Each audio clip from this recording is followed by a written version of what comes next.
Numbers chapter 14. The people rebel. That night, all the people of the community raised their voices and wept aloud. All the Israelites grumbled against Moses and Aaron, and the whole assembly said to them, "If only we had died in Egypt or in this desert. Why is the Lord bringing us to this land only to let us fall by the sword? Our wives and children will be taken as plunder.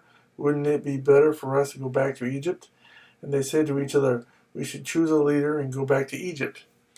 Then Moses and Aaron fell face down in front of the whole Israelite assembly gathered there. Joshua son of Nun and Caleb son of Jephunneh, who were among those who had explored the land, tore their clothes and said to the entire Israelite assembly, "The land we passed through and explored is exceedingly good. If the Lord is pleased with us, he will lead us into that land, a land flowing with milk and honey, and will give it to us. Only do not rebel against the Lord, and do not be afraid of the people of the land, because we will swallow them up. Their protection is gone, but the Lord is with us. Do not be afraid of them." But the whole assembly talked about stoning them. Then the glory of the Lord appeared at the tent of meeting to all the Israelites. The Lord said to Moses, "How long will these people treat me with contempt? How long will they refuse to believe me, in spite of all the miraculous signs I have performed among them? I will strike them down with a plague and destroy them, but I will make you into a nation greater and stronger than they." Moses said to the Lord, "Then the Egyptians will hear about it. By your power you brought these people up from among them, and they will tell the inhabitants of this land about it. They have already heard that you, O Lord, are with these people, and that you, O Lord, have been seen face to face, that your cloud stays over them, and that you go before them in a pillar of cloud by day and a pillar of fire by night. If you put these people to death all at one time, the nations who have heard this report about you will say, 'The Lord was not able to bring these people into the land he promised them on oath, so he slaughtered them in the desert.' Now may the Lord's strength be displayed, just as you have declared. The Lord is slow to anger, abounding in love, and forgiving sin and rebellion. Yet he does not leave the guilty unpunished. He punishes the children for the sin of the fathers to the third and fourth generations. In accordance with your great love, forgive the sin of these people, just as you have pardoned them from the time they left Egypt until now." The Lord replied, "I have forgiven them as you asked. Nevertheless, as surely as I live, and as surely as the glory of the Lord fills the whole earth, not one of the men who saw my glory and the miraculous signs I performed in Egypt and in the desert, but who disobeyed me and tested me 10 times, not one of them will ever see the land I promised on oath to their forefathers. No one who has treated me with contempt will ever see it. But because my servant Caleb has a different spirit and follows me wholeheartedly, I will bring him into the land he went to, and his descendants will inherit it.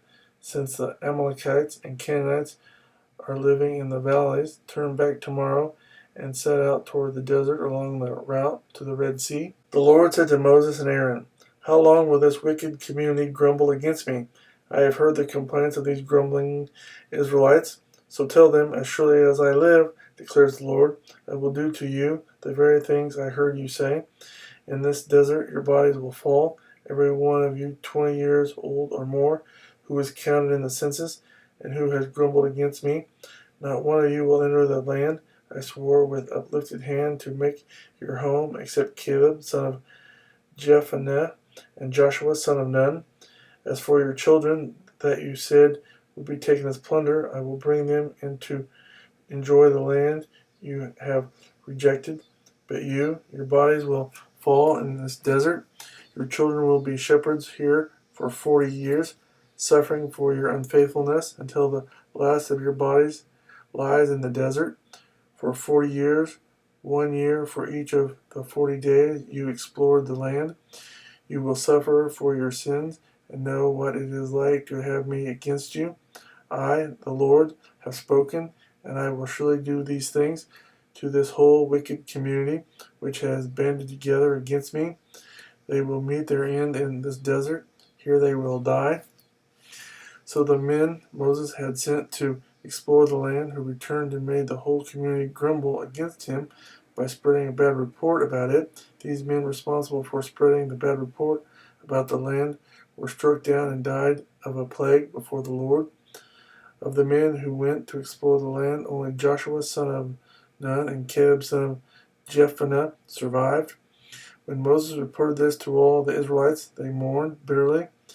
Early the next morning they went up toward the high hill country. We have sinned, they said. We will go up to the place the Lord promised.